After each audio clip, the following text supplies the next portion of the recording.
சூப்பரா வந்துருச்சு. சூப்பரான பால் கடும்பு ரெடி. எவ்வளவு நல்லா சாஃப்டா இருக்கு. Hi friends, welcome back to cook with Raji. இன்னைக்கு நம்ம சேனல்ல நம்ம பார்க்க போற வீடியோ பாத்தீங்கன்னா பால் வச்சு ஒரு ஸ்வீட்டுங்க. அதாவது பால் கடும்பு செய்ய போறேன். நிறைய பேருக்கு சீம்பால் வந்து சாப்பிட்ருப்பீங்க. அந்த சீம்பாலோட டேஸ்ட் வந்து இப்பெல்லாம் நமக்கு கிடைக்கிறது இல்ல. அதனால நம்ம வீட்லயே பால் வச்சு இந்த சீம்பால் எப்படி செய்யறது அப்படிங்கறதான் பார்க்கலாம். சோ அதுக்கு நான் என்னென்ன எடுத்து வச்சிருக்கேன்னா பாருங்க, 1/2 லிட்டர் பால் எடுத்து வச்சிருக்கிறேன். அப்புறம் அகரகர் சைனா கிராஸ் இது ஒன்னு எடுத்து வச்சிருக்கிறேன். இன்னொன்னு உங்களுக்கு காட்டுறதுக்காகவே அப்படியே கவரை ஒரு எடுக்காம வச்சிருக்கிறேன். அப்புறம் கொஞ்சமா பால் பவுடர் நம்ம தேவையான அளவுக்கு அப்புறமா எடுத்துக்கலாம். இப்போ இதை எப்படி செய்யறதுன்னு பார்க்கலாம். 1/2 லிட்டர் பால் எடுத்திருக்கேங்க. இது வந்து ஃபுல் மில்க் கிரீம் பால். தண்ணி ஊத்தாம காய்ச்சணும் பாலுக்கு.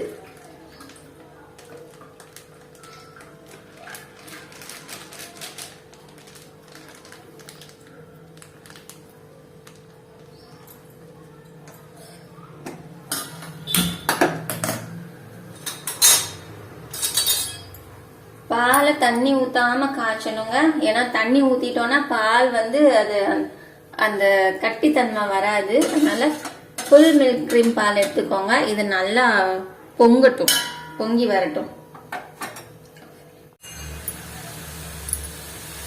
பால் பொங்கி வருது. இப்ப ஸ்டவ்வை குறைச்சி வச்சுக்கலாம். குறைச்சி வச்சுட்டு இது கொஞ்சம் ஒரு 5 நிமிஷத்துக்கு கிண்டி விடலாங்க. அதுக்கு முன்னாடி கொஞ்சமா பாலை தனியா எடுத்துக்கிறேன். ஒரு 2 கரண்டி அளவுக்கு பால் தனியா எடுத்துக்கிறேன். இது எதுக்காகனா, நம்ம கொதிக்கிற பால்ல பால் பவுடர் போட்டா கட்டி கட்டியா நிற்கும். அதனால இந்த பால் பவுடரை போட்டுட்டு அப்புறமா கரைச்சிட்டு இதுல ஊத்திக்கலாம். பால் கொஞ்சம் ஆறட்டும். அது வரைக்கும் இந்த பால் கொதிக்கட்டும்.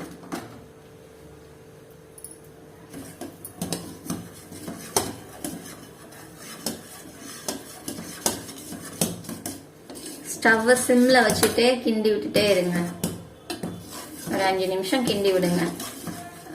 வச்சுட்டு கிண்டி விடாம இருந்தீங்கன்னா அடியில பிடிச்சிரும்.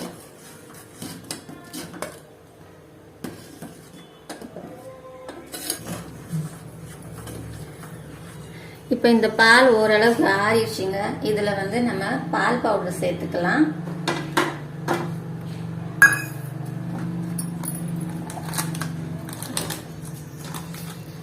பால் பவுடர் நான் ஒரு 2 ஸ்பூன் இல்ல 3 ஸ்பூன் அளவுக்கு சேர்த்துக்கிறேங்க.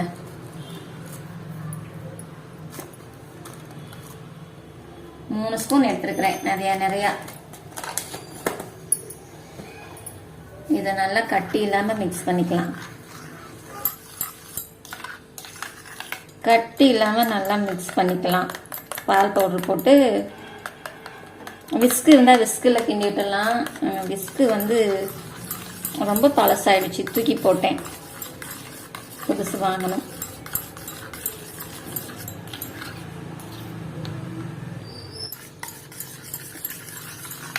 ஓரளவுக்கு நல்லா கரைச்சாச்சுங்க. இப்ப இதை நம்ம பாலோட சேர்த்துக்கலாம். பாலோட சேர்த்துட்டு அகர் எடுத்து வச்சிருக்கோம்ல, இது வந்து நான் 2 பாக்கெட் எடுத்து வச்சிருக்கிறேன். ஏன்னா இது 20 கிராம் இருக்கும், 15 கிராம் இருக்கும். ஒரு பாக்கெட் 8 கிராம், 2 பாக்கெட் எடுத்து வச்சிருக்கிறேன். இந்த மாதிரி குட்டி குட்டியா கட் பண்ணி போடுங்க. அப்பதான் அது கரையும், இல்லைன்னா கரையாது.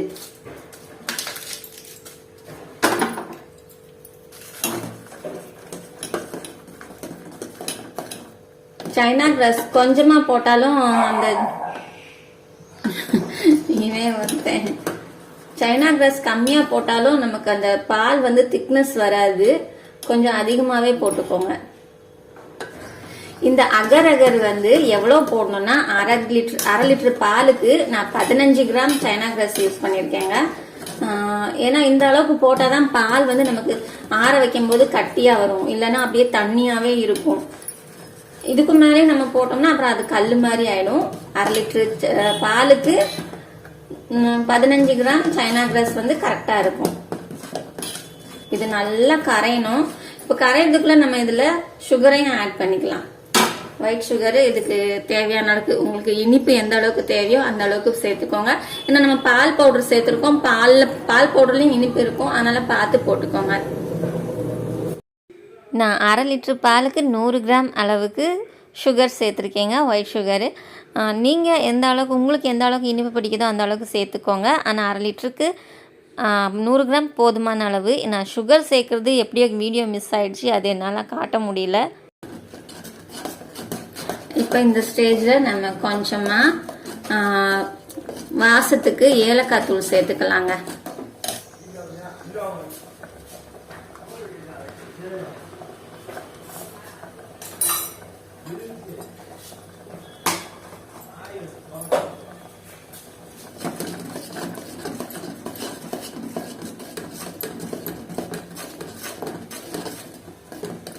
அகர் அகர் போட்டதுனால அப்படியே பால் தெரிஞ்ச மாதிரியே தெரியுது. முதல்ல சீனி போட்டுட்டு அப்புறம் அகர் அகர் போட்டீங்கன்னா இந்த மாதிரி தெரிஞ்ச மாதிரி வராது. நான் சீனி போடுறதுக்கு பதிலாக அகர் அகர் ஃபர்ஸ்ட் போட்டேன், அதனால இந்த மாதிரி இருக்கு, அவ்வளோதான். பட் டேஸ்ட் எல்லாம் நல்லா ஒன்று போல இருக்கும், நல்லா இருக்கும். அகர் அகர் இன்னும் கொஞ்சம் முழுசா இருக்கு பாருங்க, நல்லா கரையணும். அகர் அகர் வந்து நல்லா கரையணும். சீம்பால் இப்படி தடா தான் இருக்கும்.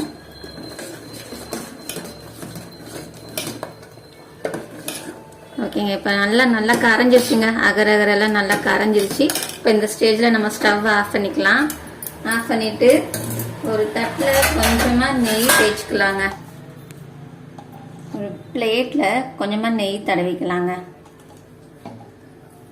நெய் தடவிட்டு இதில் ஊற்றினோம்னா அப்படியே ஒட்டாமல் வரும் ஆறுனதுக்கப்புறம், அதுக்காக தான்.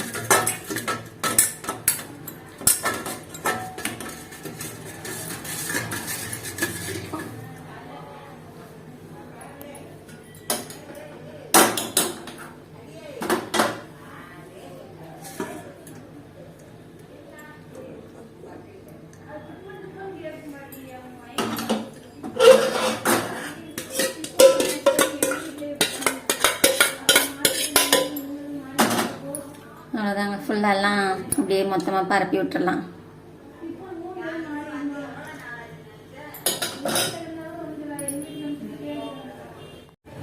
இது வந்து 2 மணி நேரம் நல்லா ஆறணுங்க. ஆறுனதுக்கு அப்புறமா ஒரு 10 நிமிஷம் நம்ம ஃப்ரிட்ஜில் வச்சு எடுத்தோம்னா போதும், நல்லா கட்டியாக இருக்கும். இப்போ நல்லா ஆறுனதுக்கு அப்புறம் ஒரு 10 நிமிஷம் ஃப்ரிட்ஜில் வச்சு எடுத்துட்டு வந்திருக்கேங்க. இப்போ நம்ம இதை லைட்டாக ஓரத்தில் இந்த மாதிரி பிரிச்சுக்கலாம். ஓரத்தில் பிரித்து விட்டோம்னா அது நல்லா அழகாக வந்துடும். தட்டில் பிரித்து விட்டுட்டு நம்ம இன்னொரு பிளேட்டில் இந்த மாதிரி கவுத்திடலாங்க. சூப்பராக வந்துருச்சு பார்த்தீங்களா, எவ்வளோ நல்லா அழகாக வந்திருக்கு. இப்போ இதை நம்ம கட் பண்ணி ஸ்லைஸ் பண்ணிக்கலாம். உங்களுக்கு எந்த ஷேப்பில் வேணுமோ அந்த ஷேப்பில் நீங்கள் கட் பண்ணிக்கோங்க. அங்கே பாருங்கள் எவ்வளோ அழகாக வருது.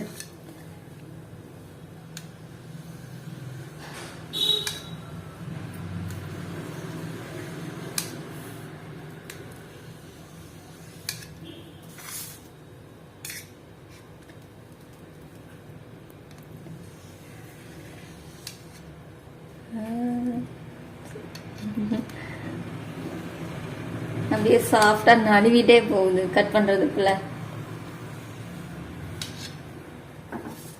அவ்வளவுதாங்க, பாத்தீங்களா, சூப்பரான பால் கடும்பு ரெடி. எவ்வளவு நல்லா சாஃப்டா இருக்கு, நல்லா சாஃப்டா இருக்குங்க. இப்ப இதை டேஸ்ட் பாத்திர வேண்டியதான்.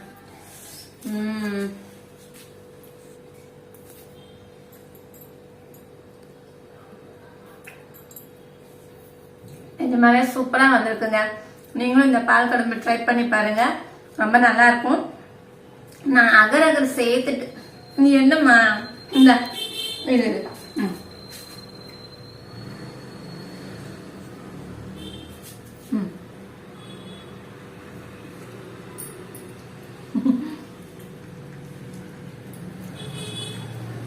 அகரகர் சேர்த்துட்டு அதுக்கப்புறம் சுகர் சேர்த்துங்க. நீங்க வந்து ஃபர்ஸ்ட் சுகர் சேர்த்துங்க, சேர்த்துட்டு அகரகர் சேர்த்தீங்கன்னா உங்களுக்கு இன்னும் நல்லா வரும்.